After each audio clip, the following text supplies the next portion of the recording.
घर में पूजा पाठ करने के जरूरी नियम समय निकालकर जरूर देखें। पहला नियम है, पूजा घर हमेशा घर के ईशान कोण यानी कि उत्तर पूर्व के कोने में ही रखना उचित होता है। पूजा घर में किसी एक देवी देवताओं की मूर्ति एक से ज़्यादा नहीं होनी चाहिए। दूसरा नियम है, प्रतिदिन पूजा का एक समय निश्चित करें और उसी समय पर पूजा करें। भगवान की पूजा करते समय दिशा का भी ध्यान रखें। आपका मुख पूर्व, उत्तर या उत्तर पूर्व की ओर होना चाहिए। तीसरा नियम, घर में पूजा पाठ में या फिर मंदिर में जब भी दीपक जलाने जाए तो एक बात का ध्यान रखें कि कभी भी दीपक से दीपक को ना जलाएं। ऐसा करने से रोग बढ़ता है। चौथा नियम है, फूल फल चंदन आदि को कभी भी सूंघना नहीं चाहिए। यदि आप ऐसा करते हैं तो आपको पूजा करते हुए भी पाप लगेगा, क्योंकि सूंघने वाली कोई भी वस्तु देवी देवताओं पर नहीं चढ़ती। बासी फूल भगवान पर नहीं चढ़ते। यदि वे माली के घर में रखे हैं तो दोष नहीं लगता। पांचवा नियम, पूजा करने के बाद शंख या घंटी को बजाना महत्वपूर्ण माना जाता है। ऐसी मान्यता है कि शंख बजाने से मन और घर स्वच्छ होते हैं। पूजा के आखिरी में शंख बजाने से घर में नकारात्मक ऊर्जा बाहर जाती है। छठा नियम, बिना सिर ढके भी पूजा नहीं करनी चाहिए। मान्यता है कि बिना सिर ढके पूजा करने से इसका फल प्राप्त नहीं होता है। पूजा के दौरान सिर ढकना भगवान के प्रति श्रद्धा भाव को दर्शाता है।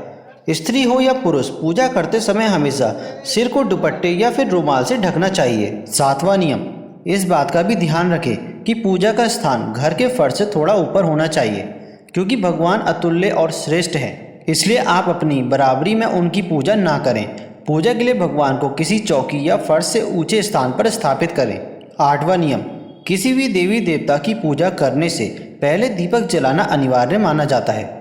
ऐसी मान्यता है कि दीपक हमारे द्वारा चढ़ाए गए प्रसाद, धूप, फल, फूल और अन्य कार्यों का साक्षी होता है। नवा नियम, अगर आप घर के मंदिर में पूजा कर रहे हैं तो भूलकर भी खड़े होकर पूजा ना करें। यह अशुभ माना जाता है। इससे पूजा का कोई भी फल नहीं मिलता है।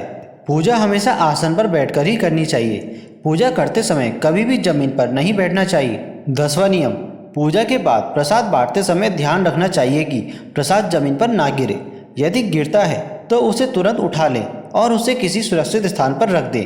प्रसाद को झूठे हाथ से नहीं बांटना चाहिए और ना ग्रहण करना चाहिए। प्रसाद हमेशा दाहिने हाथ से लेना चाहिए। 11वां नियम, संक्रांति, द्वादशी, अमावस्या, पूर्णिमा, रविवार और संध्या के समय तुलसी तोड़ना निषेध है।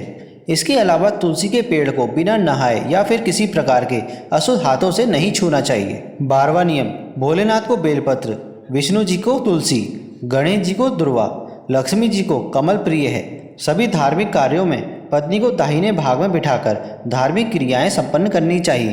पूजा करने वाला ललाट पर तिलक लगाकर ही पूजा करें। 13वां नियम, अगर आप किसी खास प्रयोजन के लिए कोई पूजा करते हैं तो उसमें लिए संकल्प को पूरा करने में ज़्यादा समय नहीं लगाना चाहिए। अगर आपने कहीं भी किसी को दान करने का संकल्प लिया है तो उसे जितना जल्दी हो सके उसे पूरा कर लेना चाहिए। 14वां नियम, शास्त्रों के अनुसार जब घर में किसी का जन्म या मृत्यु होती है तो इस समय पूजा पाठ वर्जित माना जाता है। सूतक हटने के बाद भी पूजा की जाती है। इस दौरान भगवान की मूर्ति का स्पर्श भी वर्जित माना गया है। दोस्तों, आशा करते हैं आपको ये जानकारी अच्छी लगी होगी। इस तरह की वीडियोस हम अपने चैनल म्यांसरू इंस्पायर्ड में लेकर आते रहते हैं। अगर आप हमारे चैनल में पहली बार आए हैं तो हमारे चैनल को सब्सक्राइब जरूर करें। मिलते हैं आपसे अगली वीडियो में, तब तक के लिए धन्यवाद।